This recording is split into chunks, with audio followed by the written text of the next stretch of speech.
And we are back with another outstanding episode of the Square Table Degenerates. Today we are joined by country music singer Mr. Nick Edwards. How are you today, sir? Very good, Joe. Thanks for having me. I appreciate it. Whereabouts are you?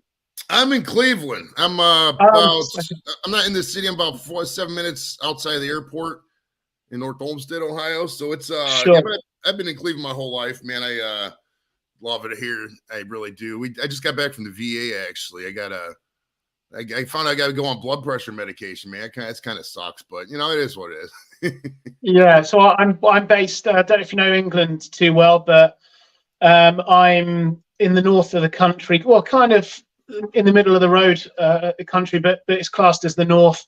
You've probably heard of Sheffield. I'm not too far from Sheffield, but I'm originally from down south. But I'm a big kind of fan of America, so I'm repping today with my American hat. Oh, nice. Yeah, it says you were raised in Luton, England. Yeah, exactly. So Luton is a little suburb north of London, so most of my childhood was spent kind of in and around Luton, and then as I became a teenager, I started navigating into London and getting up to all sorts of stuff as a teenager. But hey. Okay. Now you had two brothers, right? Coming up, were you guys like wrestling all the time? What'd you do when you were little? Like, yeah, I mean, I've got an older brother and a younger brother, and we're all quite similar in ages. So my younger brother is probably a year younger than me. My older brother is about 2 or 3 years older. We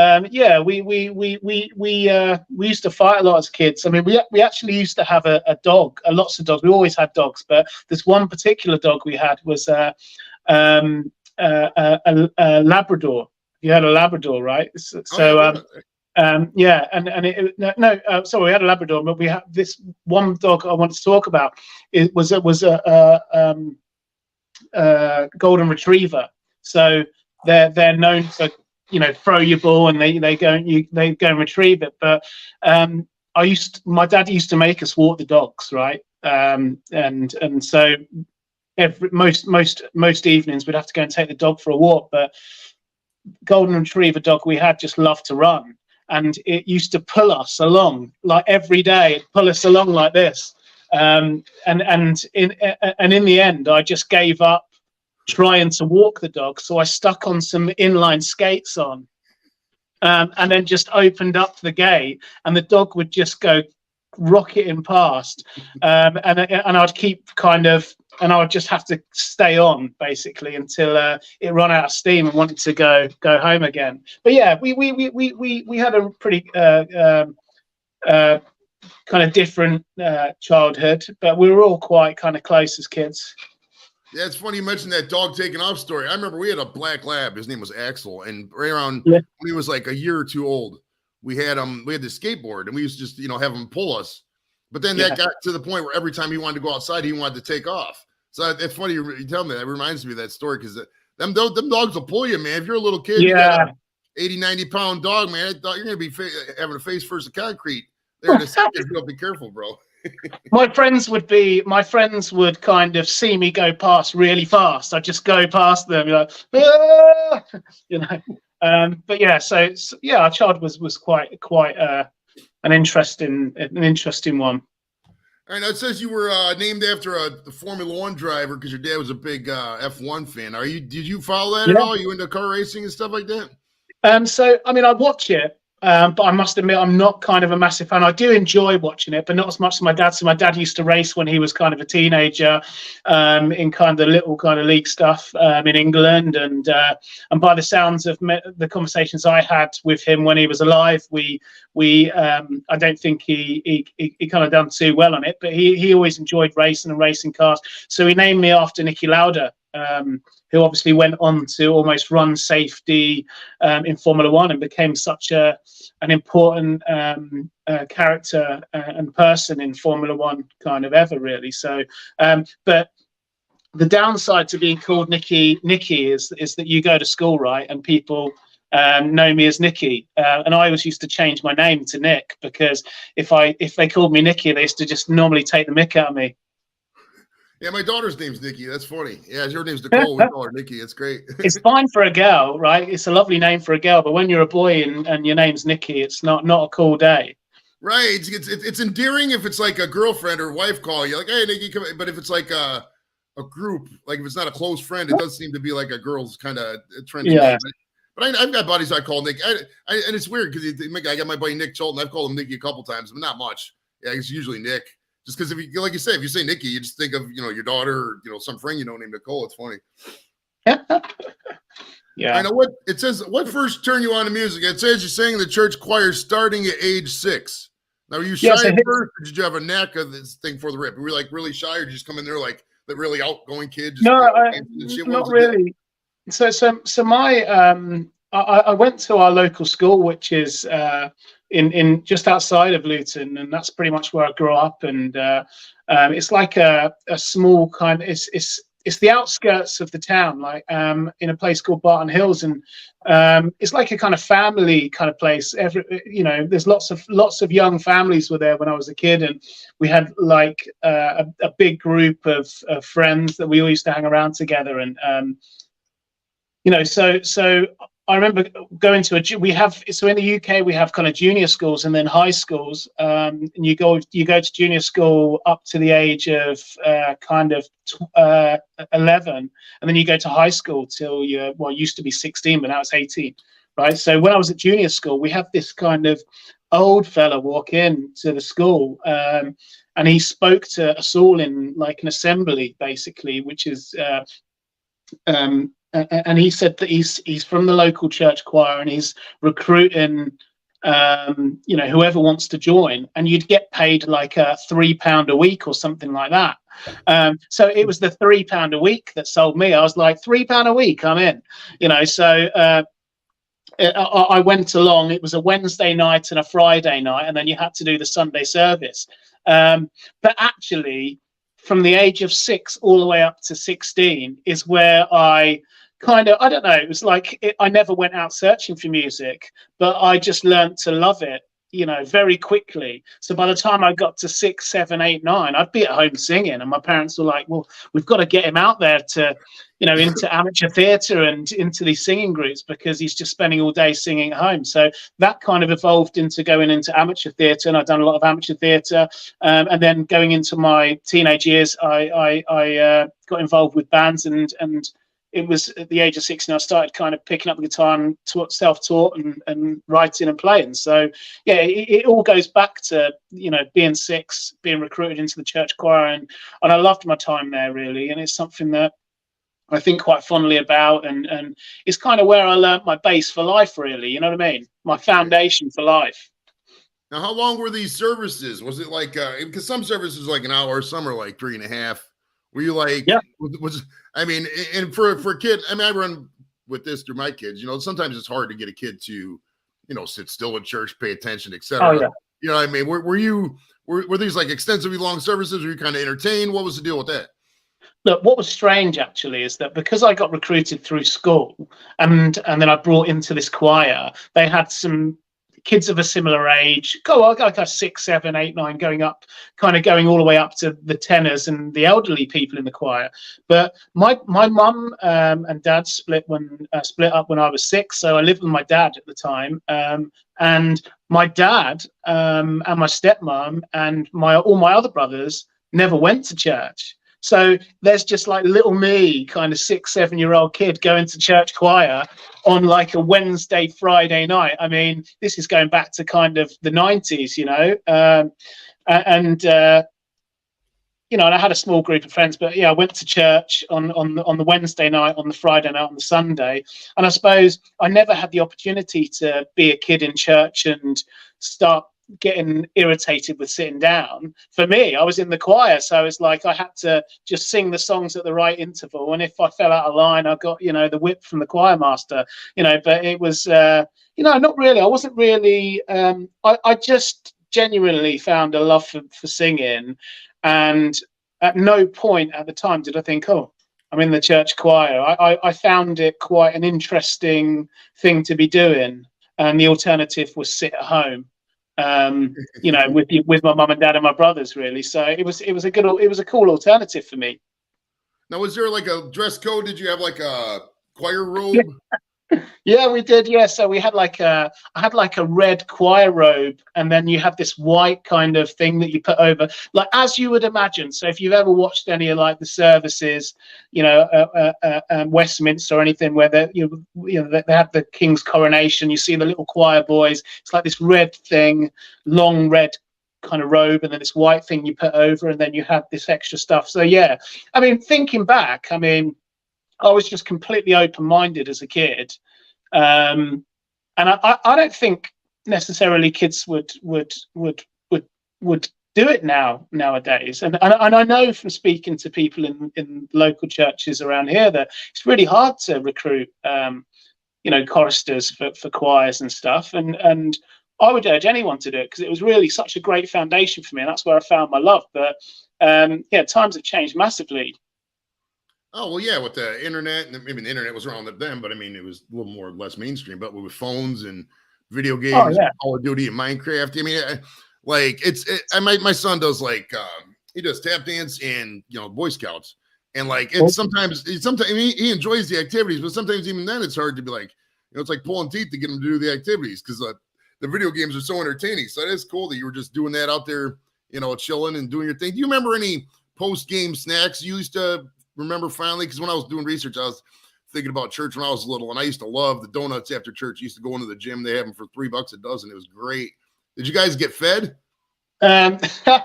So we had like a Sunday school, which would happen after the service, but I had gone home at that point, and they did occasionally put some food out for that. So not really. I was kind of working for my £3, because I got my £3, and that 100% of that went on sweets and candy and stuff. So.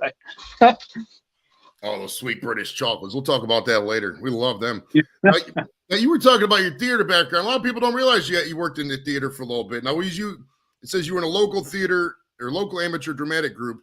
What was that all about? Did you guys just perform The Sound of Music 100 times? What plays did you do? How was that? How did that work? Yeah, so that was a real crucial time for me, actually. So I went. My family found a group locally in Luton, and I went down, and it was like a church. It was a church kind of setting that they rented on a weekend, and it was a Saturday morning kind of thing. So we went in, and there was 30 kids, all ranging in ages, but generally kind of my age. This is kind of maybe going up to 9, 10, 11 years, that kind of age. And that was great for me because I loved singing, but didn't really know that there was a world outside of the church choir, right? So I walk into this room, and there's 30 kids there, and they basically just said, look, we've got 3 rooms set up. You come in here and you do the acting stuff, and you come in this room and you do the singing, and then you go in that room and you do the dancing. And then at the end of the year, we'll put on a performance of a show, which they'd have to get the rights to. And the first one was Oliver. And I came in, and obviously, in a way, had the practice of the choir, right? So I went in and started singing. They were like, right, this is the guy. You got it. You're Oliver, mate. So I basically had my first show was playing Oliver in Oliver. And that was really great as well, because when they put the show on, they would get a lot of local, local press and stuff like that would be involved. And there'd be lots of write-ups in local newspapers. That was great for me because it gave me some of that kind of drive to want to, succeed and be part, try and keep growing on what I love so much. And I could see that my eyes were opening a world out there and what you could achieve. And then I went on to do kind of a range of different shows, really. But Oliver was the first one, my kind of route in. I think anyone who's into music will have probably done Oliver at some point, right? Was that your favorite? Was that your favorite one, or was there one that you remember that you particularly liked doing? Yeah. So I remember when my dad was a big lover of musicals and stuff like that, and he used to play kind of, well, if he wasn't playing the old Rat Pack stuff and Frank Sinatra and all of that kind of stuff, he'd be putting on music from the musicals. And my dad had really got into Les Mis, and he played it at home to the point where I can almost I can almost sing the whole 3-hour show from the start to the end, and I can still do it now. And I even sing all the different parts and all the different kind of voices and stuff. So Les Mis is really where my heart landed in terms of my love for musicals and shows. And I went on to play a kind of amateur version of that, where I played Andras, who's like the kind of leader of the army, if you like. Yeah, so that musical was definitely it's definitely my favorite one.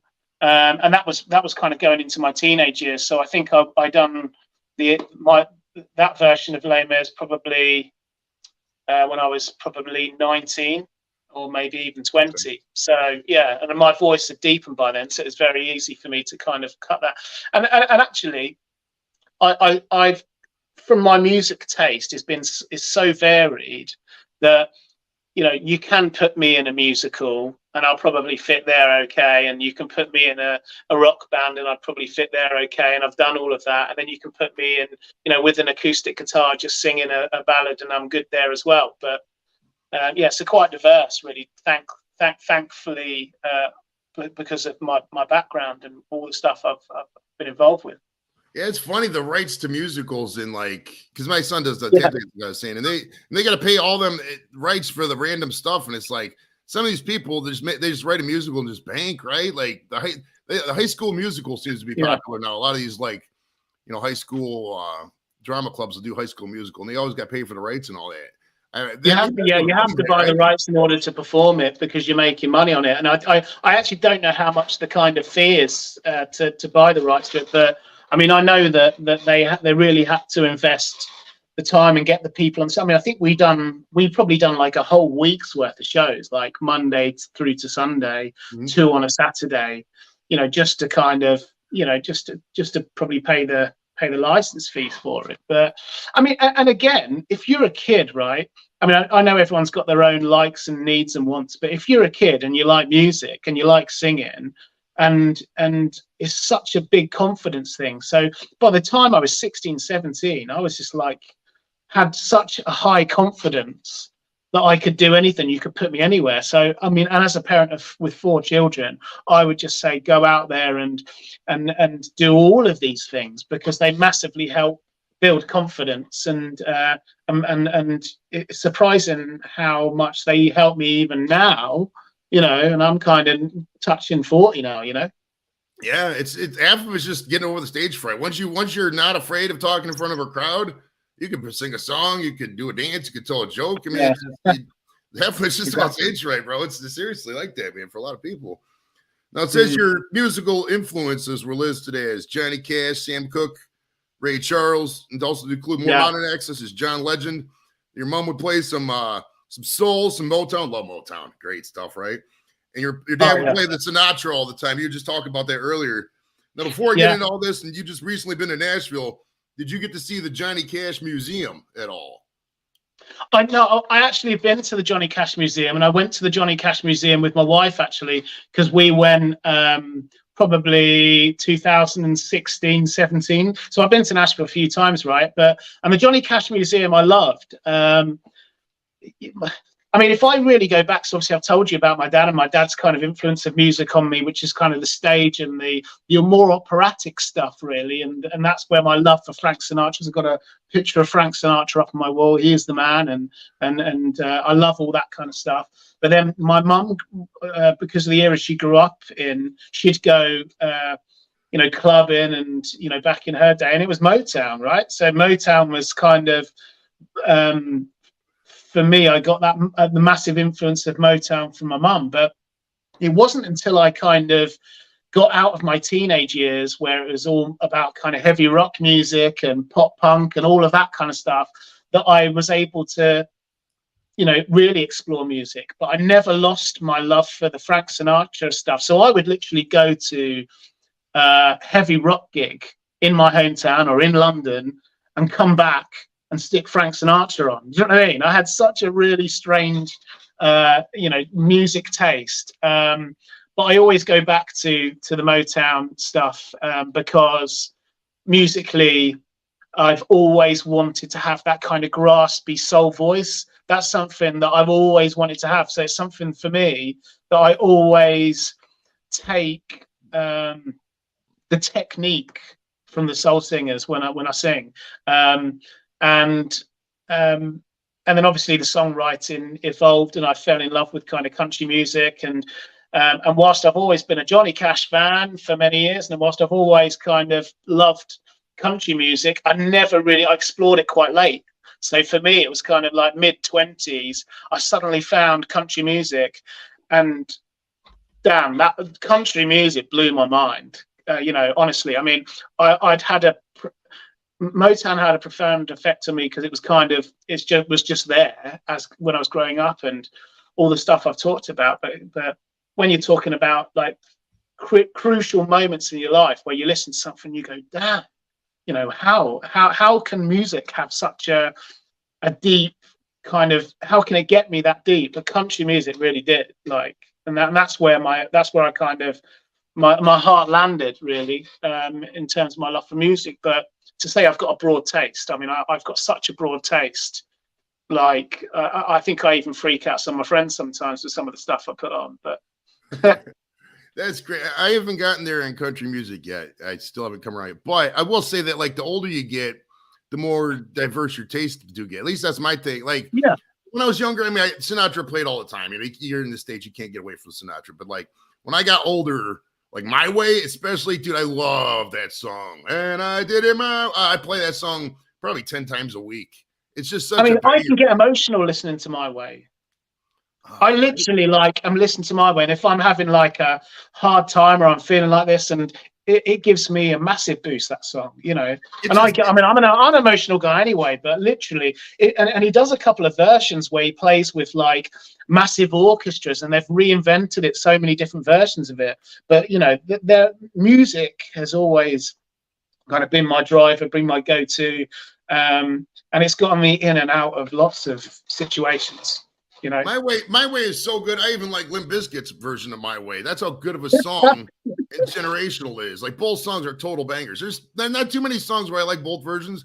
I think maybe My Way, Sound of Silence, because I like both Disturbed and the Simon and Garfunkel version, and maybe Faith by George Michael and Limp Bizkit. There's not too many songs where I like both versions, but My Way is definitely, wow, what a great song, man.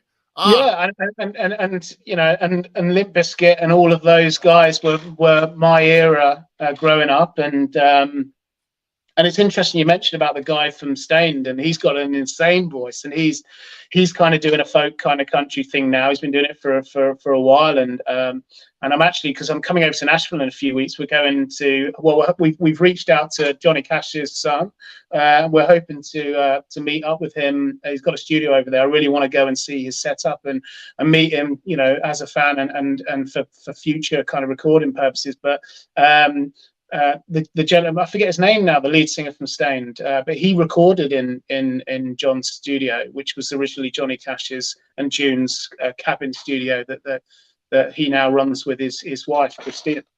Nice. Yeah, Nashville down there. Oh man, Nashville's such a banger town, bro. Oh my goodness. I kind of slept on Nashville a little bit. I kind of was like, it's Nashville, it's Tennessee. You know, it is even in England, you got the north versus south stuff. And we're up here in the north, and Tennessee is in the old south. And like, Tennessee. But dude, Nashville is fun. We went down there with the family. I mean, you'll just be standing there. For those who don't know about Nashville, imagine you're standing there in the corner waiting for a traffic light to change, right? And then a bus full of party girls just starts dancing to some they're just out of nowhere. Just three buses full of hot chicks will pull up, bachelorette parties and stuff.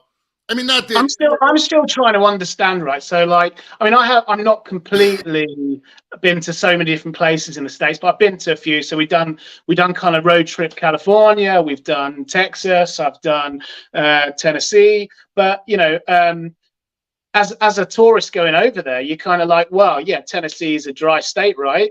Well, in all the places I've been, I can tell you that they drink more drink there than anywhere, so I'm yet to find this dry state. But Nashville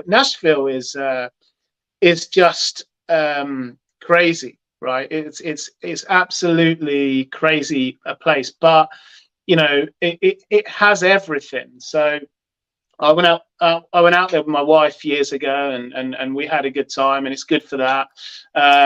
It's good for crazy parties. If you go there on like on a Monday, Tuesday, it quietens down a lot.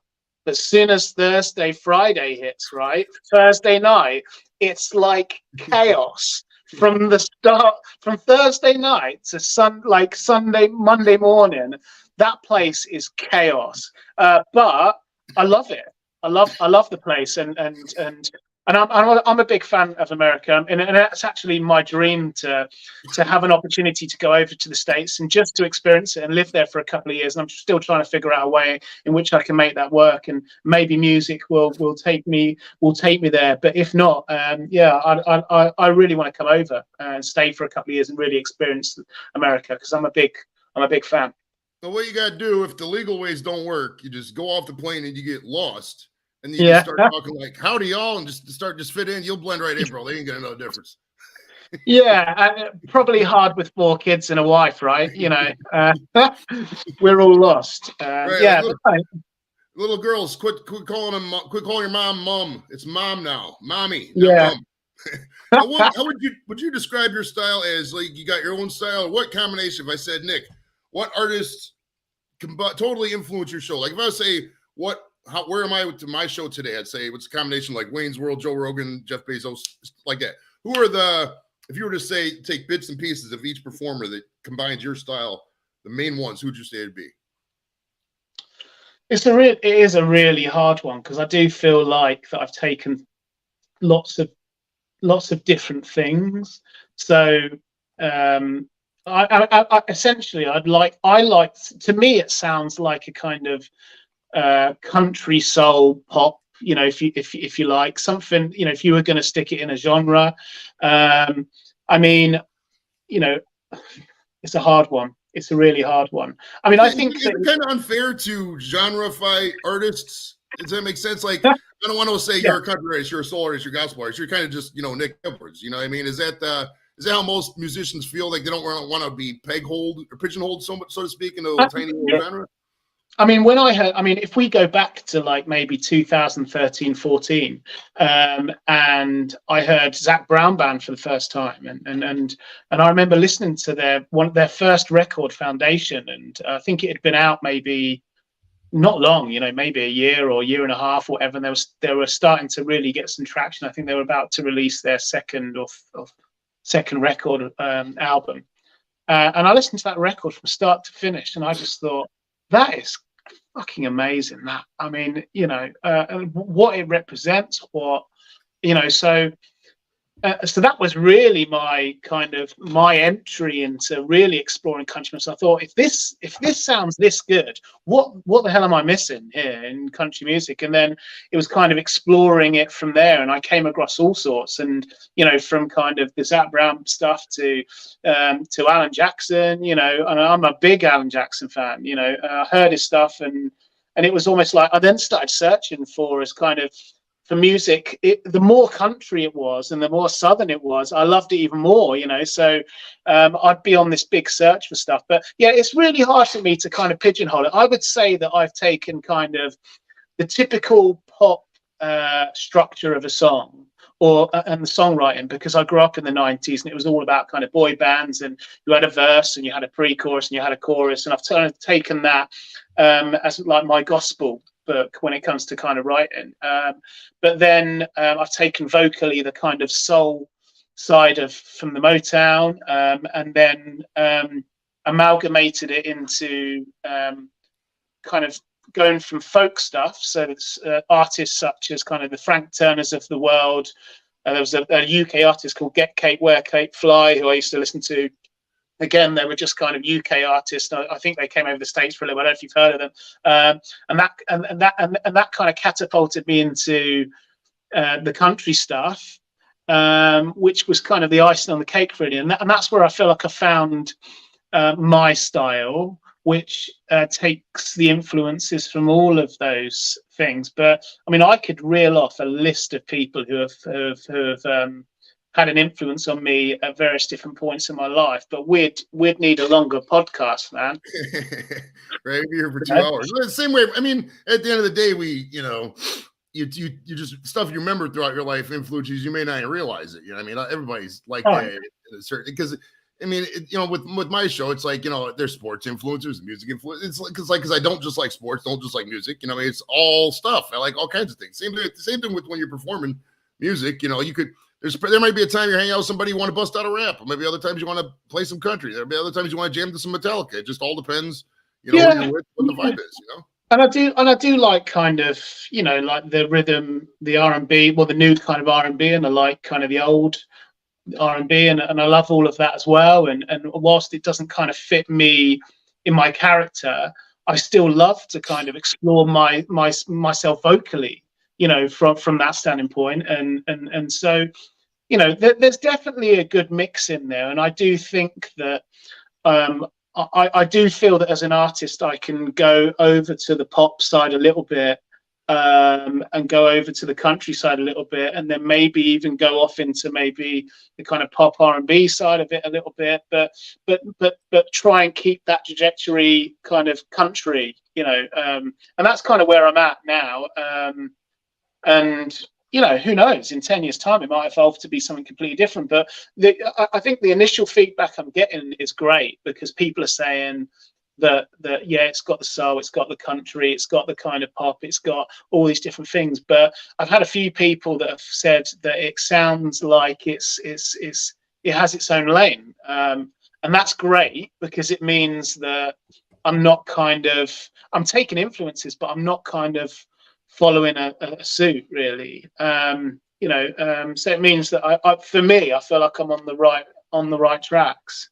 Okay. All right, we got a standard question we ask everybody on the show. This is gut wrenching. You might have to look internally for this. Queen or Beatles? Who would you pick out of those two bands? This is easy for me, right? So I am a Beatles fan, but I've never been massive into Beatles, right? So Queen all day long. I mean, how to sing the way that guy sings is insane, right? So and yeah, so that's very easy. Queen all day long. Freddie's one of the beautifulest artists ever to just have voice. When he just pops into the sing, you're enthralled. You just stare at whatever he's looking at. What a showman, man. Yeah, unbelievable. Right, now, is it true that you carved and built your own guitar at the age of 16, and then taught yourself to play on a mountaintop, and then you learned to play the piano, bass, drums, harmonica, and various other instruments? Yeah. So look, it's a weird thing. My kind of route through music, because you might expect that if I've been in a church choir and I've probably been sat down and been taught an instrument, right? But the truth is, I never was, and I never had a musical instrument other than, so when I was in the church choir, they had a piano in the church, which I used to just play on for 2-3 minutes at the end of each practice. And then it wasn't until I became a teenager, kind of when I went out and bought my first guitar, and I got it back, and I just loved it. It was a Yamaha. I can't remember exactly, but it was a Yamaha electric acoustic that I bought, and I was listening to like Maroon 5. That was all I listened to at the time. So I was literally like on the Maroon 5 kind of vibes. But I pretty much taught myself to play guitar with no lessons, and then through kind of growing up, I went out and bought various different instruments over the years, and again self-taught. So I can play the guitar, I can play the drums, I can play the harmonica, as I learned on one of my kind of earlier records as a teen, and I love that.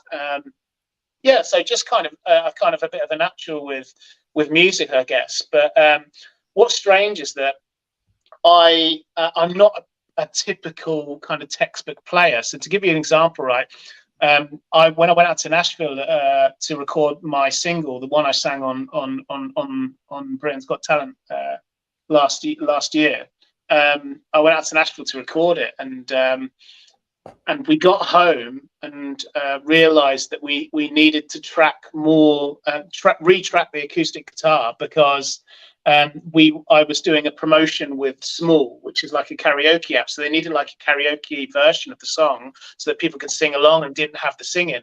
But how we recorded it in Nashville was that we recorded it all live. So I had a mic for my guitar, a vocal mic, and then in a separate part of the room a setup for the piano. It's just the 3 instruments on the track, and so we tried to lose the vocals, and we just couldn't. There was so much bleed coming through for the vocals. So the lady in the studio just said, well, there's plenty of musicians in Nashville, let's get somebody in. And because I picked so oddly, he came in and he sent me a few different versions. And I mean, these are people who are amazingly talented and can play everything. You just tell them on the spot, they can play. You know how you go over TikTok and it's like, play this, and they play it straight away, and they're just insane musicians. But because I've got such a weird picking style, he couldn't quite get it.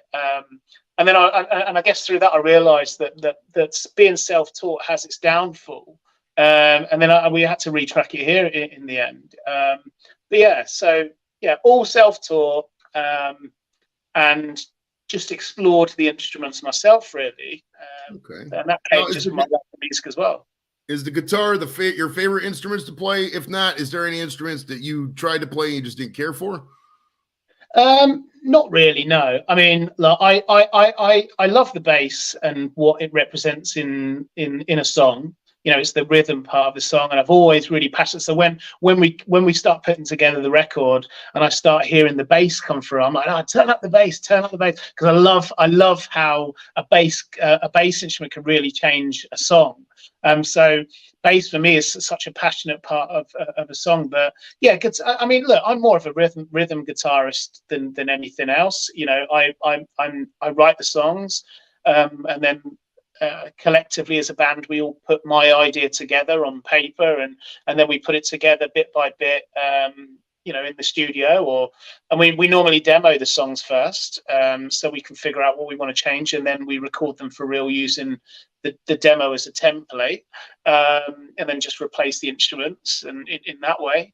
But yeah, rhythm guitar is kind of my thing. But look, for me, it's the voice, right? So for me, if I was able to completely step back from playing the guitar completely and just sing with the mic, you know, I'd love that, you know. But you know, invariably, I write the songs and it's my part of my act, you know. So you know, but more on a rhythm basis, really.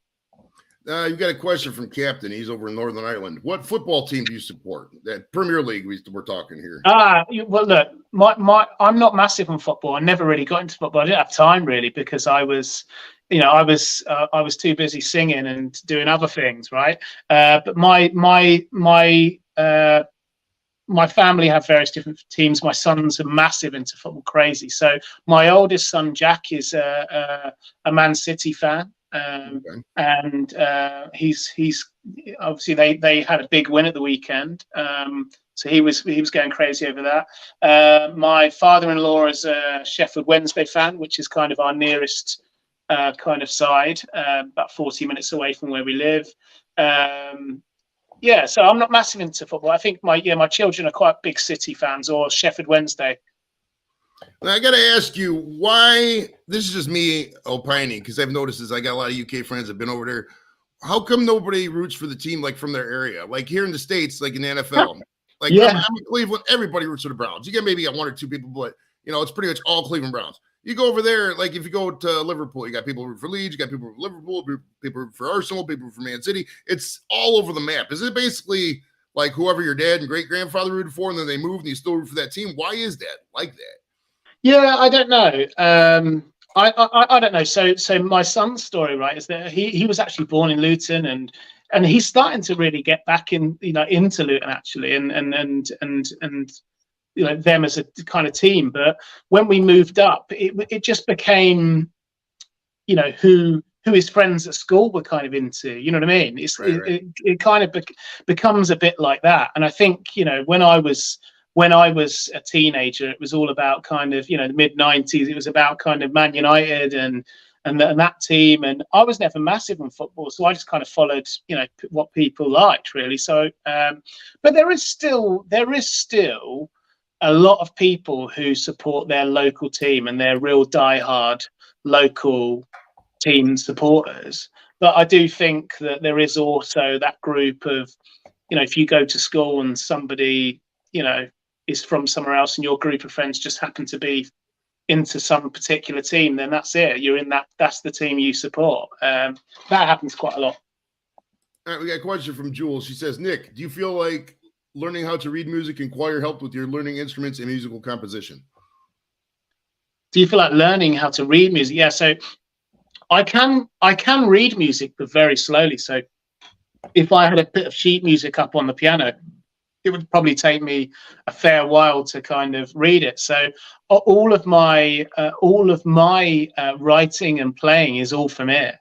So if I hear a song or I have a melody in my head, I learn it on guitar from ear.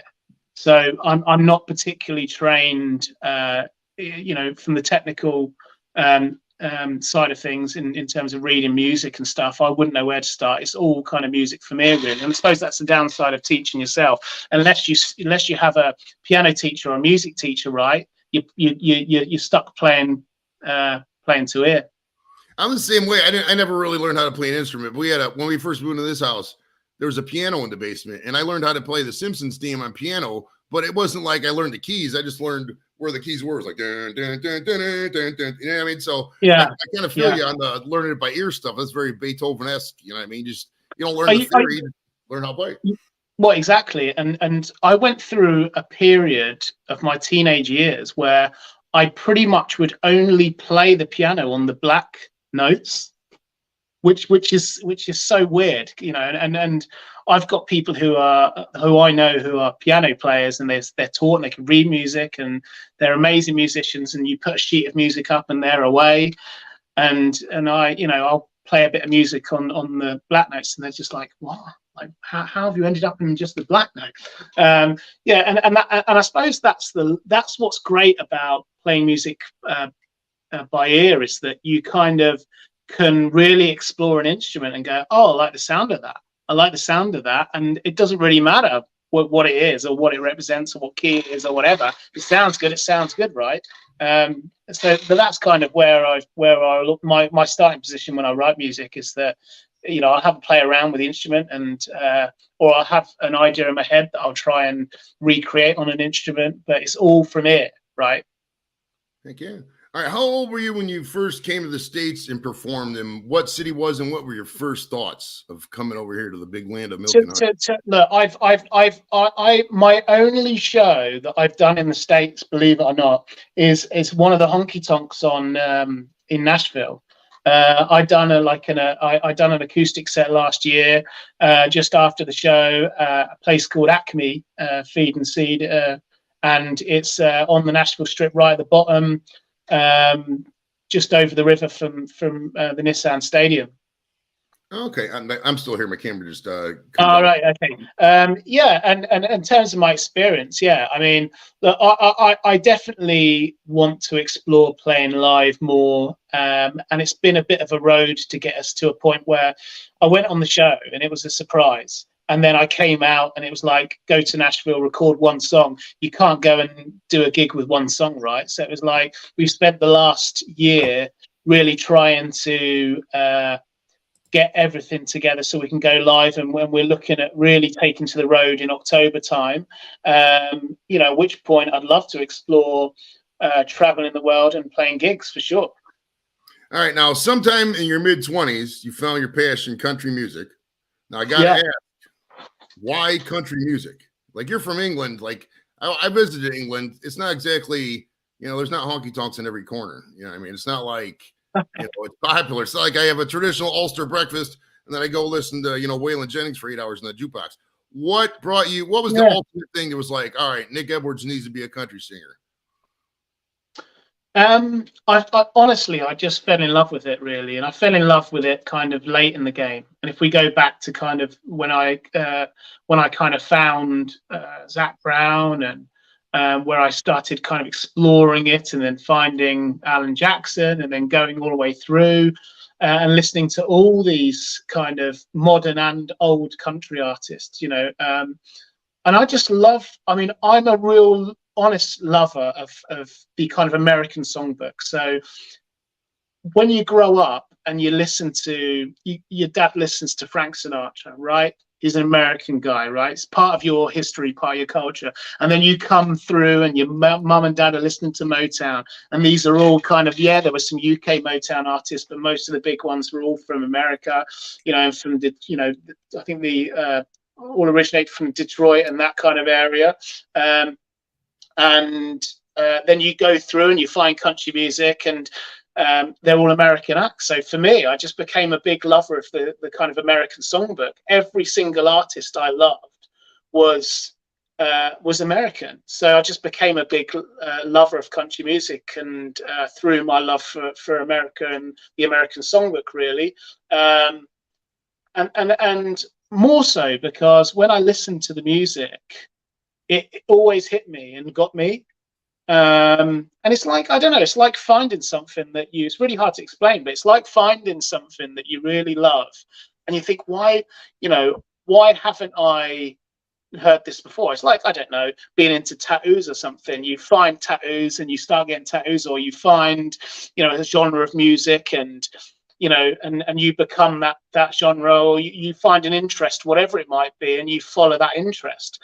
I've just followed my interest through the music I've grew up listening to, the music I loved, and ultimately found out that it was all inspired by the American songbook. All right, now, did you meet your wife before or after you got into the country music stuff? I met her around that same time, actually. So I met my wife. Where are we now? We're going back a little bit. So kind of 2000 and maybe 2009 and 2010, something like that. We got married in 2016, and it was around that time that I started exploring country music, and I really pushed country music on all my family. You know, really, to be honest, my kids are really into country music, and it's all we have on, you know, all the time. And as far as I'm concerned, the kind of more southern it sounds, the more I love it. You know, it can't be more southern, and I kind of go, oh, I don't really like that. It's a bit too country for me. I'm really trying to get, you know, all spectrums of country I love, and it's become the soundtrack to our life in a way, because most of my growing up has been with the kids, learning how to get out of my teenage years, and learn to, you know, have my first kid, and learn to kind of what real life is about, to kind of our own struggles kind of as individuals that you have as you're growing up, and you know, and the challenges of being married with 4 kids and having a wife, and all of the things that come along with life, you know. Going into my 30s, and I'm a few years off 40 now, but for me, I just feel like the last kind of 15 years have been so important for me as a character, and it's all been laced with the sounds of country music. Now, is it really hard living in the UK with the predominantly American style of music? I mean, is that an obstacle? I mean, with the internet, it's a lot easier nowadays, I suppose. But I mean, ultimately, are you pretty much conceding that you got to come to Nashville if you want to make it type deal, or what's going on? Not really. No, absolutely not. I mean, thankfully, right, it almost felt that when I started getting into country music and started exploring it myself, I was like, you know, I can't be the only one here who listens to country music. And then, and I'm not sure how long ago it started, but we have a really big country music festival in London called Country to Country. And in the earlier days, a lot of the American big country artists come over and they play in the UK. And then they go home, and it's kind of in March time. So this is when most of the kind of American acts are slowing down a little bit. So they've managed to fit it in kind of at the end of March or mid-March. It happens every year. Whereas the last maybe 4 or 5 years, there's been a bit of a surge with UK country acts coming through. And while some are while some are kind of doing the kind of pop country that you hear on the radio a lot now, there are some that are really going, into all different areas of country. But the UK for country music is a really big deal now. It's a real big deal, and it's growing and growing and growing. And there's some male singers and artists that are killing it, but the females as well. I mean, there's some really great female country artists that are really killing it, and I'm sure over the next few years, I'm hoping that they'll exploit. I mean, you've got to remember this, that there's a lot of America that's in country music, right, and a lot of the culture of America that's in country music. But a lot of people will tell you that country music came from kind of Ireland, and the Irish kind of Celtic singers. There's a lot of our history and American history that's in country music, and I feel that. I mean, it's really. I don't necessarily want to sing about American culture because I'm from England, right? So invariably, you'll never hear me sing, about trucks and beer, right? That will never happen because that isn't in my culture, right? But the country music in the UK is definitely on a real uprise for sure. All right, that's a good segue to our next question. Now, how did you come up with your stories for your early country songs? Was it like most country songs are here in the States, just you describe stuff around you? Yeah, well, that's what I love about country music, right? So it's a story. It's a story. It's an evolving story, and it tells the story.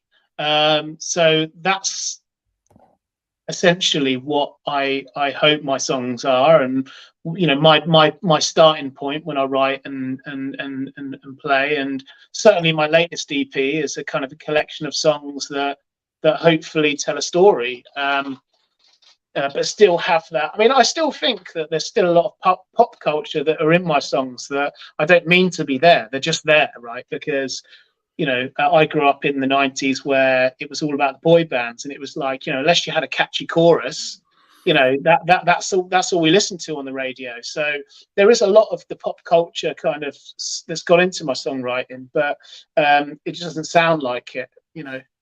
That's funny you mentioned the 90s. I remember because like here in the States, the 90s for me was like, I mean, you had the beginning was obviously like Nirvana. I'm a little older than you, so like the beginning of the 90s was like Nirvana and stuff like that. And then the gangster rap just took over everything, man. Tupac and Dr. Dre.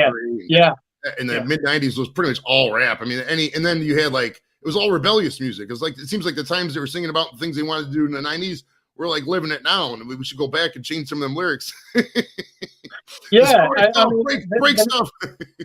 The 90s, I mean, I'm only referring to kind of, the radio stations and the TV stuff, because when I was a teenager, it was like we had kind of when I was probably 15, 16, it became like Kerrang TV would come up and all the pop punk stuff would be on that.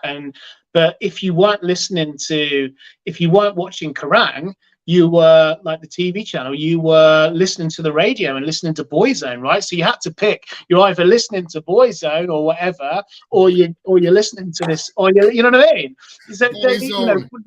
Dude, now, I haven't heard that name in years, boys. I forgot about those guys. Holy shit, that's wild. I remember, I never listened to any of their music, but I remember there was a poster. Like, how they have those posters at like the stores you can flip through and shit. I remember one of the most Boyzone posters, like, what the hell is this? And I'd never heard about that until right now. That's great. Boyzone. Boy bands were such a big thing in the 90s, and it almost took over everywhere. All of the radio stations, that was all you'd hear back to back to back to back. And there are a few of the old 90s acts that have decided to resurge and do a tour again. And, they're selling out arenas around here because it's like this everyone's childhoods are coming back. But I had to pick my lane. I wasn't against listening to like the boy band stuff. It was just part of growing up. But I just went straight on to the heavy stuff and the rock and the pop punk and the Blinks of the day and all the stuff like that. So I grew up my teenage years kind of listening to Green Day and Blink and all that stuff. Love Green Day and Blink. Yeah, the boy bands when I was when I was like in middle school and all that, it was always New Kids on the Block. And then like all the girls loved New Kids on the Block. We were just trying to listen to, whatever, Motley Crue and Def Leppard, stuff like that. And they were just blasting the New Kids on the Block. And it just drove us crazy because like I'm trying to get these girls' attention. They're in love with these singers in LA. I can't do nothing. I can't compete with that. Now, did you feel at any point the need to change your accent to like a country-ish accent? Because obviously there's no clue or it's no secret that like country music is all Southern, different accent, even up here in the North. Was it just natural to you? I mean, like the singing. I really try. I mean, look, because honestly speaking, because I hear it day in and day out. I mean, sometimes, so if I sing along to an American country act, I put the voice on, right? Because it's like you can't, but singing it, no, it just wouldn't feel right. I try my best to try and keep away from all of that stuff. Like what I don't want to be doing, right, is losing my British kind of culture really for the American sound, right? So for me, you're not going to be, my next track isn't going to be about beer and women and trucks, right? Because it's not part of my culture, but I'd love to sing a song about beer, women, and trucks, but it's not part of my culture. So no, I don't. I definitely do not, try and imitate or do anything like that. That's definitely not my bag. Okay, nice. We got some questions from the chat here. It says from Angie. Hopefully, you haven't asked this question. Who is the one person, dead or alive, who has influenced you and inspired you professionally and personally? Wow. Yeah, I mean, I've had interviews recently, and they've asked some really strong questions. It's really hard to kind of pick that one act. I mean, it's a hard one. Can I come back to that? I'll come back to that. I'll have a think. Totally. All right, we got this one. It says, Nick, did you eat some good barbecue in the States? If so, what did you have, and did you enjoy it? Ooh, this is a good question, right? So, like, I go around the UK trying to find American barbecue food, and do you know how hard this is, right, to do? So, I mean, out of 20 places I visit, like one is good, right? But when I, and I've had some really, really poor kind of wings, for example, in the UK. It's really hard. In London, it's a bit better now. So if you go into London, you can get some pretty good barbecue food. But so American barbecue food. So there's a place in and around Nashville. There's a couple called Martin's Barbecue. I don't know if they have them all around the States, but that is an incredible place for barbecue food, right? So they do like a dry rub, a wing, and they do a wet rub wing. And I could literally sit there all day drinking beer, eating wings, and I'd be in my happy place, So Martin's definitely up there. There was another place that I went to in Fort Worth in Texas. Have you ever been to Fort Worth before?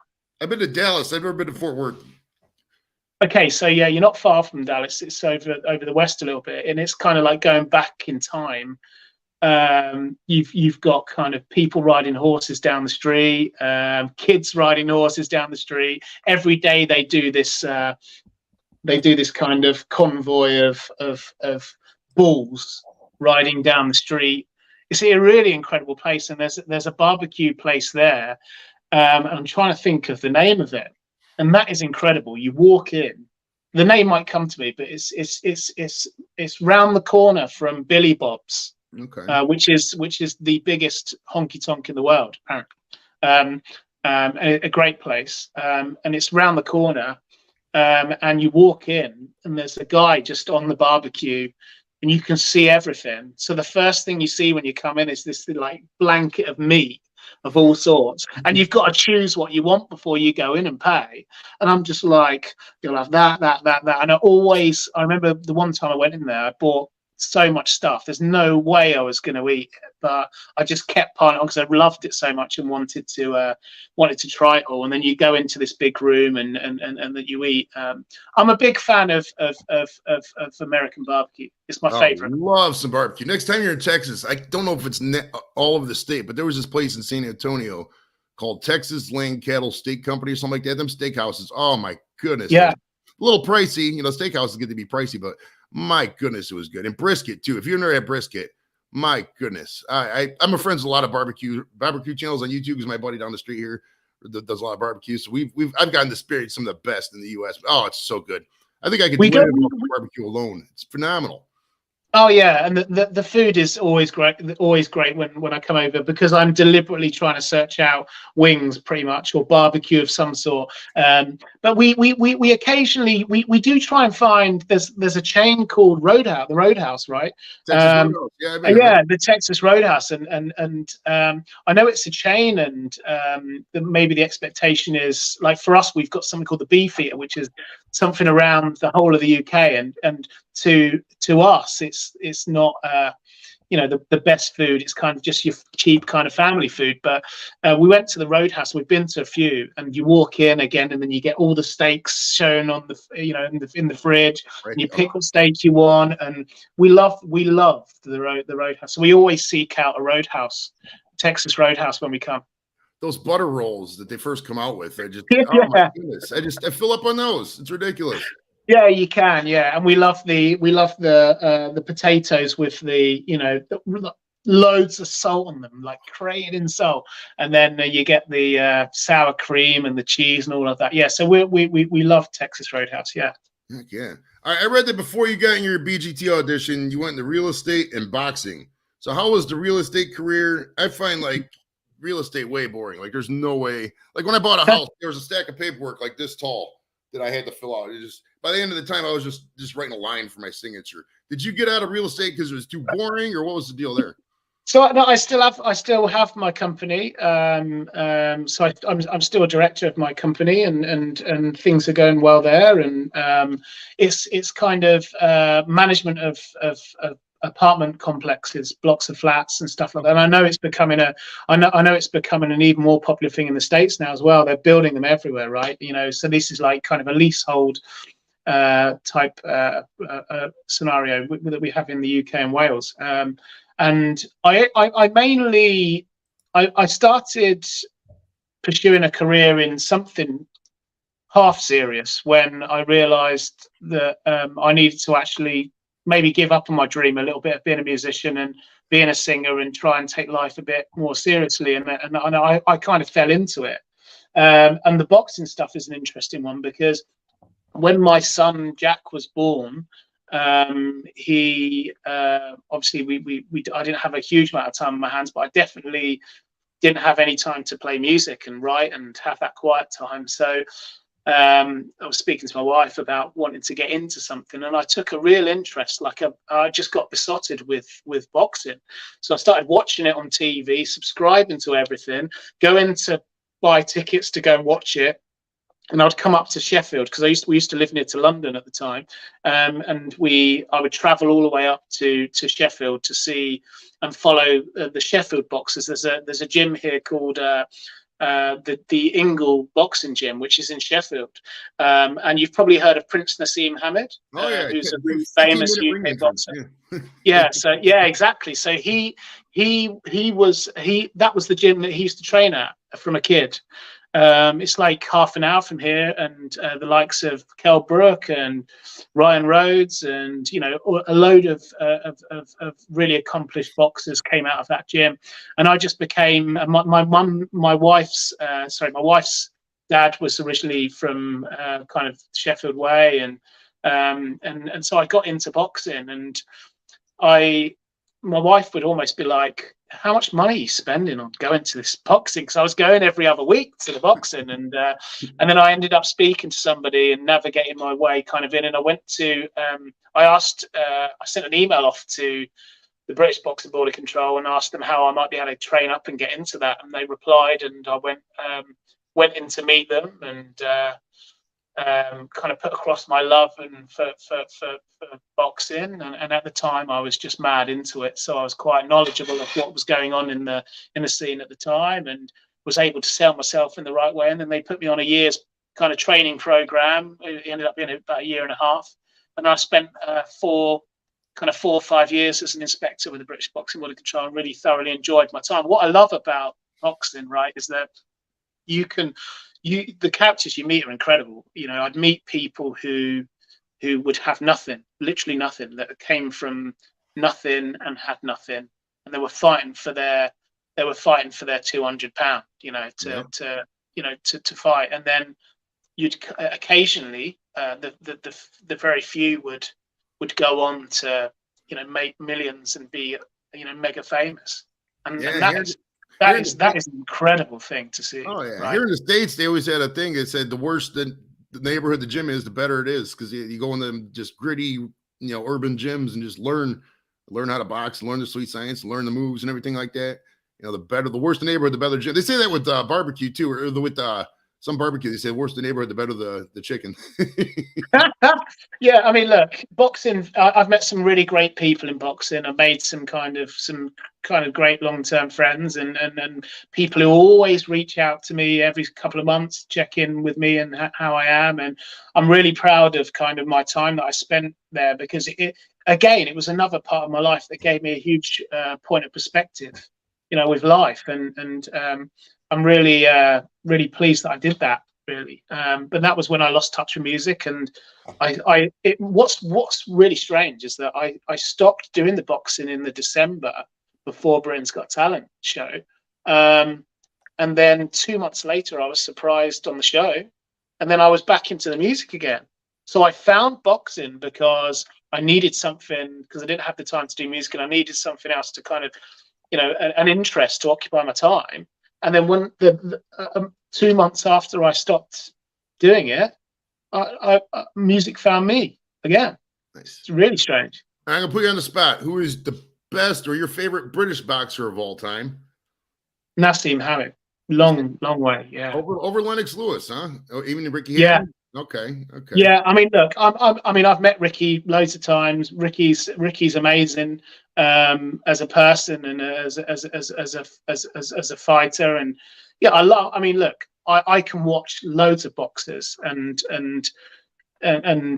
love all of them, but Prince Naseem was the man. He was the guy that everyone wanted to be. He was the guy who would bring the razzmatazz to the sport, and and there was no one like Prince Naseem Hamed, and there never will be anyone after. But I mean, I was a big, I was a big kind of Tyson fan as well, so I watching the animal in the ring, do what he did, and I've watched kind of back catalogue of his fights, so I was a big Tyson fan as well. It's funny you mentioned Tyson. One of the first guests I had on back in 2020, after we started going remote, because we used to do the show in the garage and 4 guys sitting around a table. And then obviously once the pandemic stopped, we had to go virtual. Now I had the idea to reach out to guests. My second guest I had on was Peter McNeely, and that took off. That was great because it was the 25th anniversary when Tyson got out of jail and he boxed him. So that was fun. We did that. Now, who is your all-time favorite heavyweight? Who do you think is the best heavyweight of all time? Oh, it's an interesting one. The best heavyweight of all time. That's a brain scratcher, because some people say Ali, some people say Tyson, some of the old school guys say Marciano. I mean, it could be all over the place.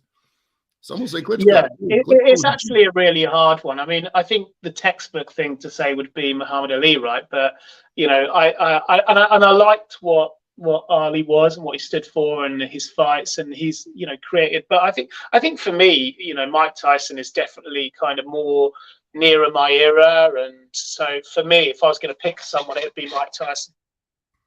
Okay, yeah, I would say, I don't know, Tyson's an anomaly for me, because while he did at his peak, he was unstoppable. Like from 86 to 90, nobody on the planet could touch Tyson. Then the 90s were kind of dicey for him. After he lost to Douglas and he went to prison for a while, and I mean, he did beat McNeely, but then he lost some weird fights. Like I looked at some of the guys he lost to. The last fight against Mickey, I can't remember the guy's name, some Irish dude. I couldn't even find the guy. Like I tried looking this guy up, I couldn't even. There was no record of this guy existing. So it's kind of like, I don't know. I think Tyson, an Irish guy, wasn't he? I forget his name now. Yeah, and he got so distracted by life. I think because when you're making that much money, man. I mean, dude, people don't realize back in the 80s, Tyson was pulling 20, 30 million a fight, and he had an estate. I'm in Cleveland, so he had a place in Southington, Ohio, which is about an hour outside of Cleveland. And he would have parties where he would give away tigers. Like, what the fuck are you gonna do with the tiger when somebody gives it away at a party? Like Tyson was just, he just had no concept of any of that, man. But the way I think he you're probably transitioned, you're past kind of, you know, a reasonable life when you go out and buy a tiger, right? You've peaked at that point. All right, now on to the British BGT audition. Now, did you have any clue your wife was going to hook this up? I mean, you don't just every day the spouse is like, okay, sweetie, get dressed up, grab the guitar, we're going to a musical talent show audition, but don't think anything. Was there any inkling? I mean, your dad knows something, right? I've told this story so many times, and I would say that for every 100 times I've told it, I've probably convinced about 5 people that it was actually the real story, because people just don't want to believe it. But I'll tell you the absolute true story that happened. I put something up on my social media, I think it was Facebook or something, just for my friends and family, which was me singing Daddy's Little Girls. I put up just for my friends and family. A few friends commented, "Oh, it's good to see you singing again," or my old friends from back in the day, and all that kind of stuff. And I'd hashtagged Dad Singer. That's all I did. And then my wife was contacted the year before the pandemic by one of the producers, and she's not great on phones, so she got all these messages and she just wasn't sure what to do with it, really. And it was a gentleman saying he was looking to contact me because he'd come across my video, and they're looking for somebody. Well, they're looking for a few acts to surprise on last year's show, and I think in total they had 4 or 5 acts that were actually surprised in different scenarios. So they went into a school and surprised a young kid who was like a poet, you know, like a kind of save the world type kind of poet, and then they would go into like a school, go into all these different places. But my one was, you know, if you think he might be interested and you want to put him forward for it, he fits the profile. They wanted a dad, you know, and the fact I was singing a song, Daddy's Little Girls, and I had the 2 girls, it was almost like a perfect scenario for the show. And they really wanted me to come on. So they agreed. They had various different Zoom meetings before where my wife had to either go out and do Zooms in the car, or she'd have to wait until I was away doing some work stuff and I wasn't around. And they basically agreed that they needed to come up with an orchestrated story to get me to London to see the show. So at this point, I don't know anything about it, but I do remember my wife was, I mean, really sketchy one day about the stuff she wouldn't. We were away in France, I think, at the time, and I was trying to set up on her phone like a travel visa for COVID or something. So you had to basically have like this thing saying that you could travel. It was just after COVID at this point. And they were just starting to let people go out again. And we decided we would go to a quite remote area in France and just try and have a nice week away. And I remember picking up a phone and saying, "I'll do your visa thing, I'll do it." And I picked it up and she just went absolutely crazy. And I'd never, ever, you know, thought, what on earth is she hiding? I thought at that point, maybe she's having some affair or whatever. But I kind of dropped it and not, you know, never really thought much of it. And then Christmas, this was Christmas last year. So I was surprised in, I think it was January the 16th. So it was at Christmas. My wife's sister, brother-in-law, family all came over for Christmas, and they gave me this card. I've still got the card, and it basically says that well, we haven't got your Christmas present now, but it's going to be in January, and we'll let you know the date, and we've booked it, and it's kind of this thing. And then when they had the firm date, being the 16th of January, they basically said to me, right, it's the 16th of January, it's a Saturday, we're all going to go out and it's a surprise and this is your Christmas present, basically. So we arrive in London and they said, right, we've got the thing that we're doing that we've booked is not till this evening. So let's grab some breakfast. And then my sister-in-law works in marketing. She pulled out these tickets and she said, I thought it'd be good for us. I've got these free tickets. They're pretty good seats because we're doing some marketing on the show. Should we just go and watch it? And she was so blasé about it because she kind of said to me, well, we don't have to go if you don't want to. And I was like, no, let's go. That'll be fun. We've got a few hours to kill. So, and I should have known. I should have twigged, right? Because there's 2,000 people outside the London Palladium waiting to get in, and we just walk in.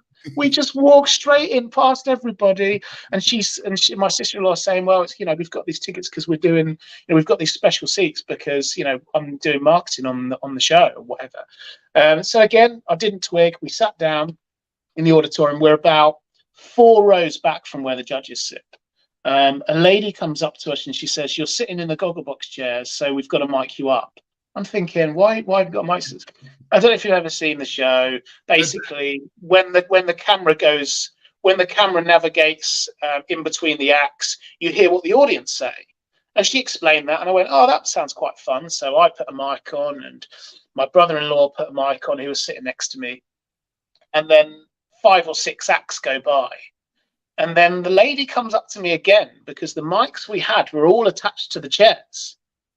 And she says to me, "We're not getting anything out of your mic." And I said, "What do you mean?" She goes, we can't hear anything you're saying. So if you say something, we're going to have to change it. So they changed it for a pat mic where I can move around at that point because I'm not attached to the chair. But little did I know that they were changing it for a kind of mobile mic, so that when it came to my time to go up to the stage, I had a mic I could get off the chair and move around. So they changed the mic. Again, didn't think anything of it. My mum then walks on the stage with my 2 daughters.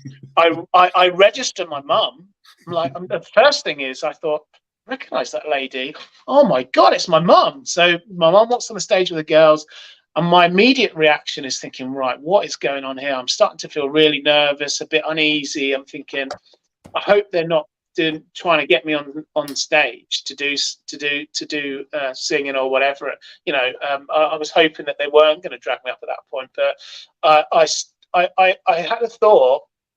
My mum might, because my mum's a dancing teacher, she might be getting the girls to do a dance routine or something. I was just thinking all of these things, and then they suddenly announced, as you see in the show, that they're actually there for me.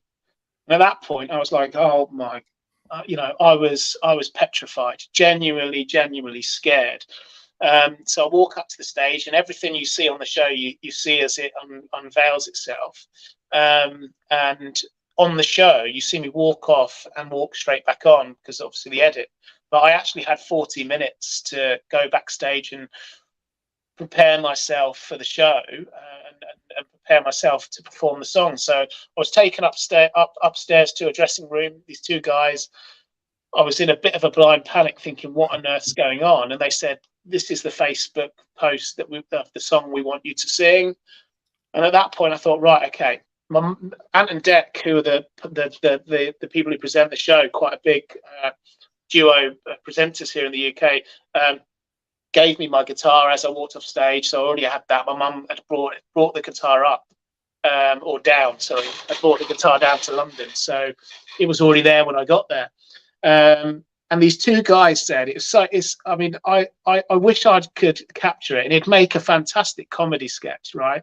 So I've got my guitar on in the room. They're going, "Right, play the song then." And I went, "Oh, okay, fine." And my mind went blank. I couldn't even remember how to pick the song, where to start or anything.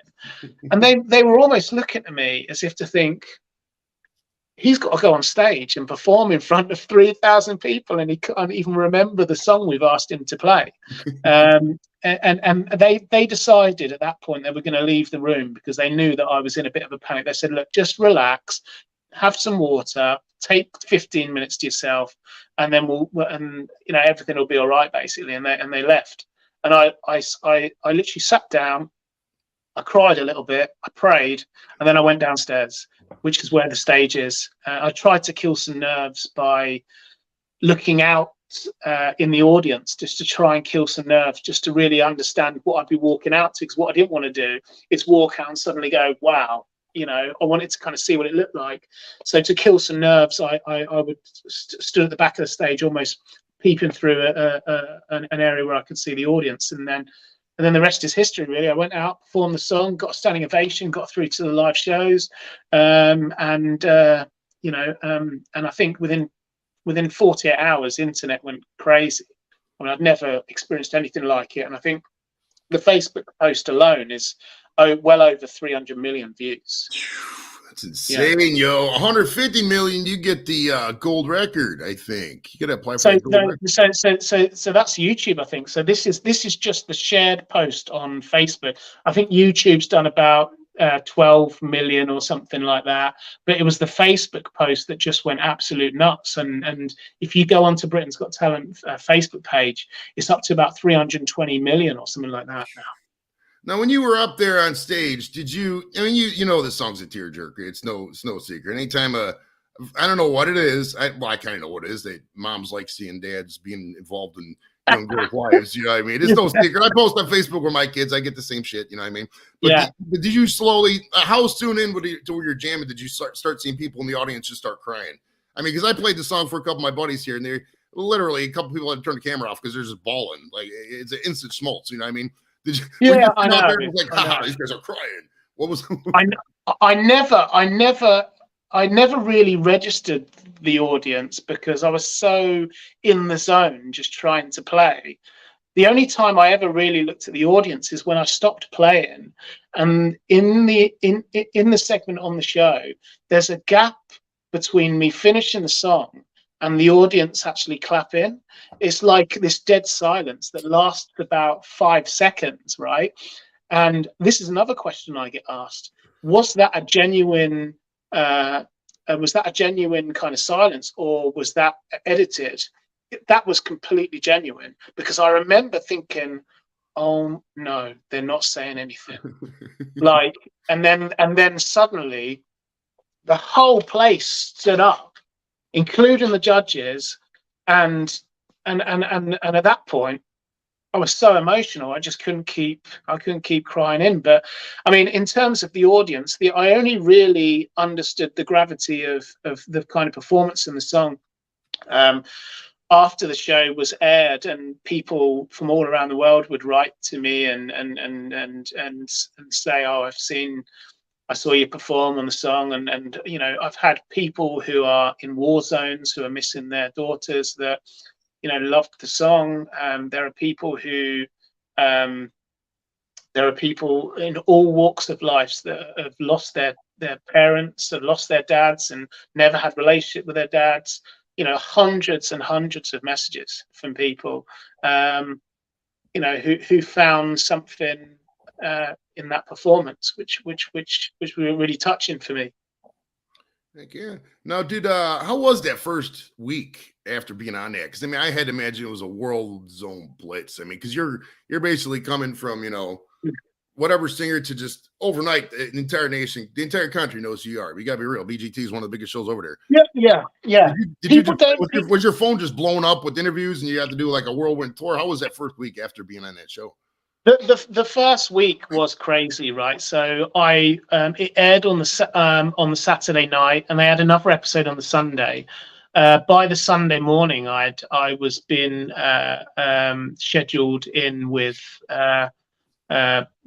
morning television. Basically, on the Monday morning, it was like, we're going to pick you up, take you straight into morning television, and it was a crazy week. You know, it was a crazy week, but almost not an easy week to take in, because a lot of people that perform on Britain's Got Talent have gone through a conventional process months before the show happens. The majority of people, where they're firmly pursuing their art and trying to get their talent out there. And I would say that for the majority of people, they're either touring musicians or touring singers, or people who are already on the road doing shows and doing gigs and mastering their craft. And I had the luxury of not really picking up my guitar and playing for 12 years before I went on that stage and done that. And I'm not shitting you. That is exactly what happened. I was completely underperformed because I'd pretty much given up on my dream of being a musician. But I guess what I had on my side was the authenticity of the performance, I was so scared that I was going to forget the lyrics. I had the guys on the show, the producers, print out the lyrics. I had to fight for that. I said, "Can you print out the lyrics?" No, we don't. We can't let you print out the lyrics. We don't let anyone have lyrics. They said no. And then I said, "Look, you're going to have to get me these lyrics printed, because if I forget it, I'm going to be stuck on the stage, worrying about what the next line was." And in the end, I never used the lyrics, but I was petrified, under rehearsed, and that's why I got so emotional at the end there, because it's almost like someone saying to you 12 years earlier, "You've got to give up on that dream now, mate. You've got to go get into real life for your kids, get yourself a real kind of career, and you've got to get down and dirty with life now. You've got to give up on this dream."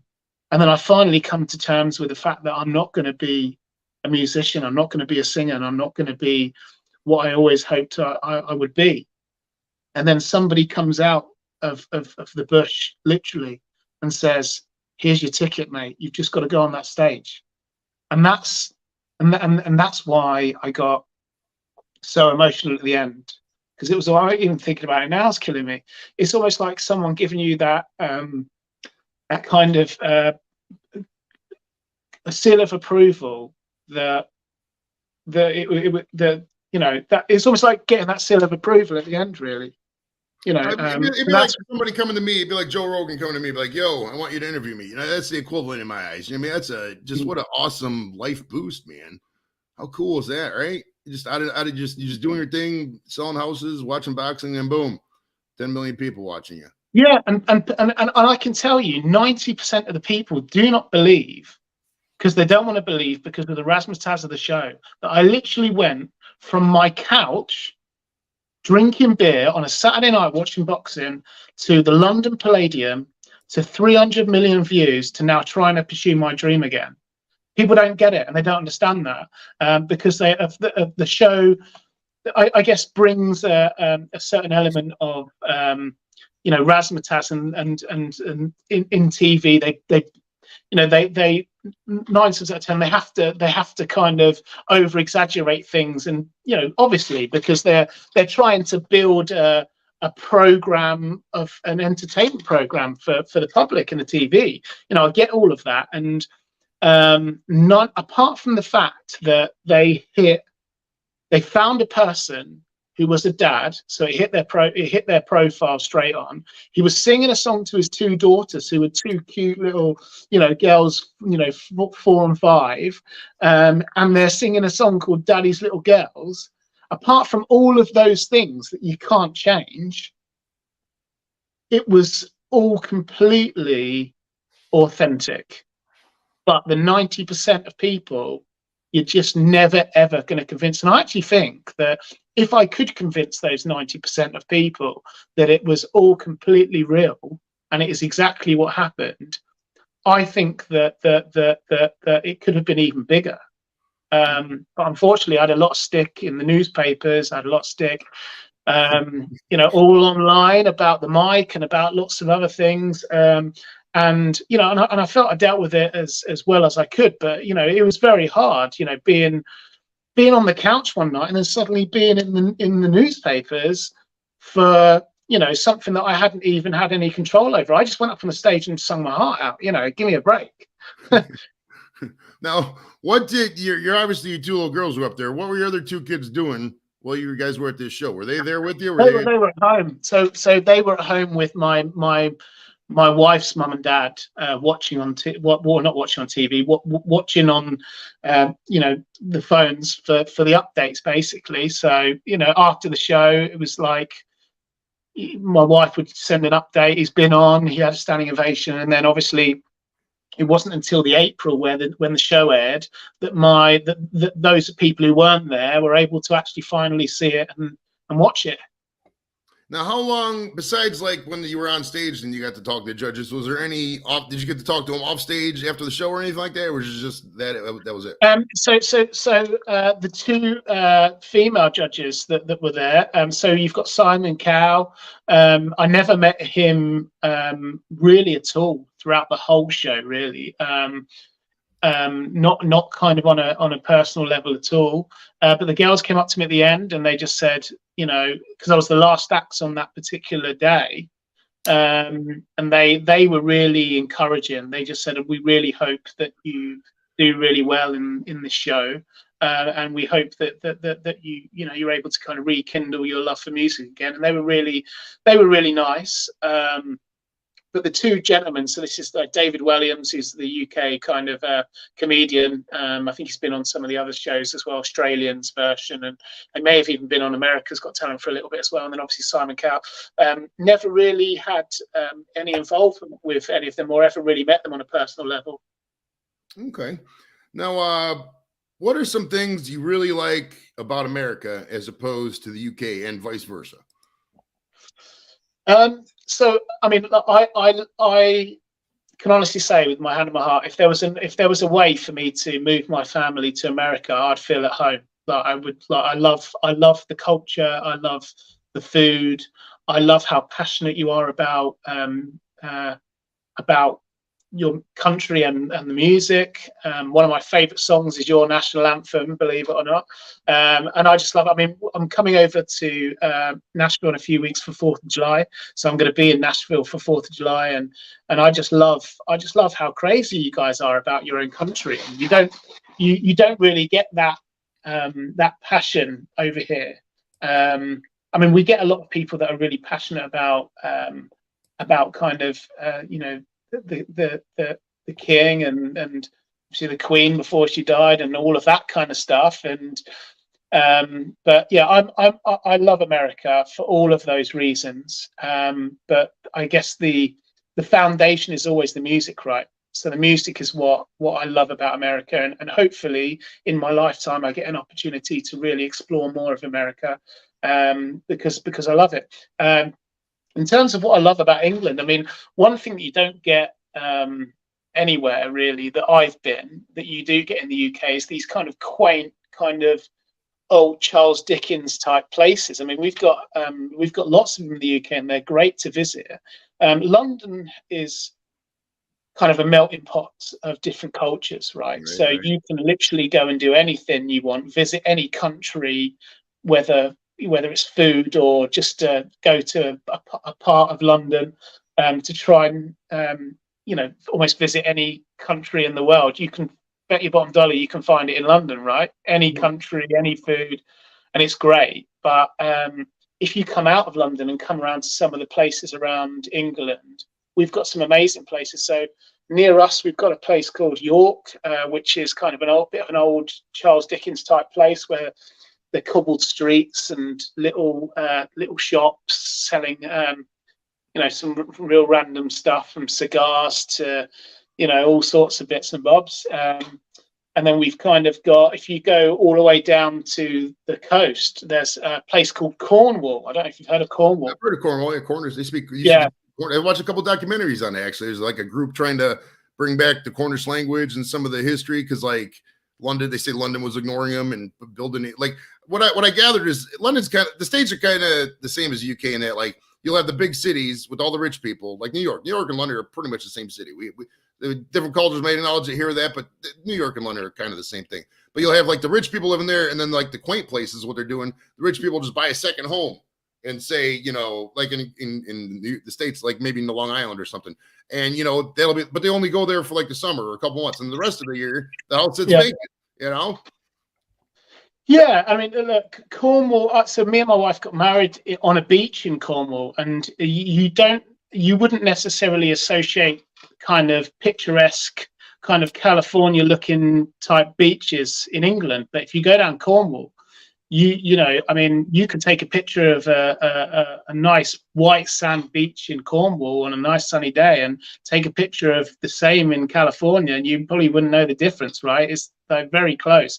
The only difference is the weather's just, you know, can be a little bit up and down over here. But Cornwall is a fantastic place to visit, and it's almost like worlds apart, really, from most of the rest of the UK. But we've kind of got like all these different kind of accents. You know, you can travel around to all these different places, and you can go 30 miles down the road, and then you've got a completely different accent, you know, and a completely different culture and a completely different, you know, all these different varied places. Nothing's the same. And I suppose that's what I love about it. I mean, I love how kind of raw the UK can be, and the people, and again, having grown up, I'm not saying that you can't be an American and have nothing and, you know, work hard and have something, but there's this kind of rugged kind of thing about a lot of the UK culture, you know, that I especially love.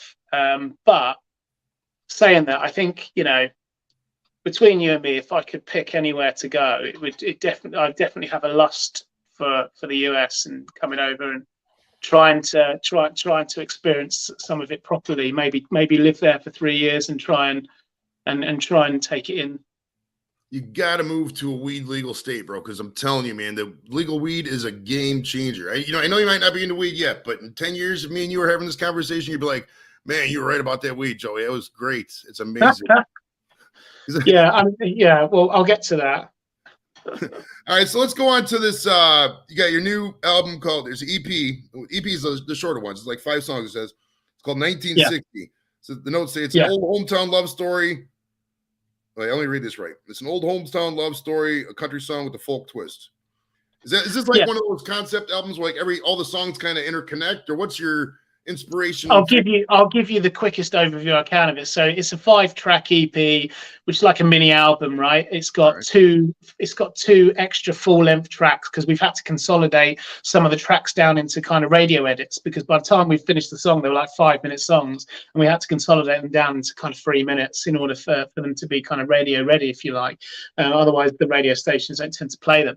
So it's 5 tracks, 4 original songs and 1 cover, and it's pretty much what I've said earlier on. And it's a touch on all of the influences of music that I've taken from a kid going into my adult life. It's definitely got a country soul kind of vibe to it. And the reason why it's called 1960 is because the opening track is an original song based on the love story of Johnny Cash and June Carter, who obviously met whilst touring in the late 50s and 60s. And if you've ever seen the film Walk the Line, I don't know if you've ever seen Walk the Line, the film, you can see, you know, they articulate the kind of love story between the two, and Johnny Cash trying to pursue June Carter over that period, and so the opening song is a song called Honest Love, which is basically a story tell of the relationship, how I see the relationship through, you know, what I know about them and their story. And then the cover on there's only 1 cover on it, is a cover of an Elvis track called I Got Lucky, which is quite an upbeat song that he played in one of the films he did called Kid Galahad. And I heard the song and it's really upbeat, and my version isn't. It's a lot more tamed and slowed down. But when I heard it, I could hear it in my mind being like a slower paced song, and I still don't understand why no one has ever recorded it as a slower version, because I almost heard it straight away and felt that it was the perfect one. If you're going to pick an Elvis song, right, you're not going to go for the big hits. So we needed to find a song that was an Elvis song,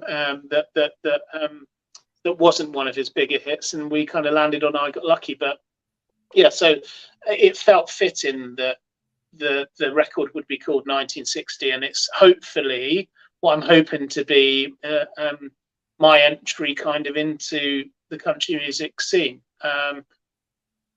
So that's where we're at.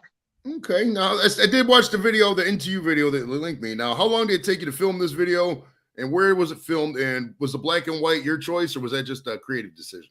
No, you know, we agreed that it would be black and white from the very start. So it was actually put together, produced by a gentleman called Paul Scott, who he works on a lot of the TV talent shows actually, and he's a contact that I made through through doing the show.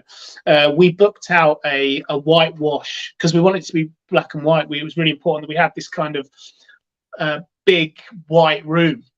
So it's almost like a lot of it's like a warehouse type setting effectively. So it's like a warehouse with whitewashed walls in North London. So we travelled into London with the band, and we had a very minimal setup, and we rented this warehouse for the day, and we literally cut it in about 5-6 hours.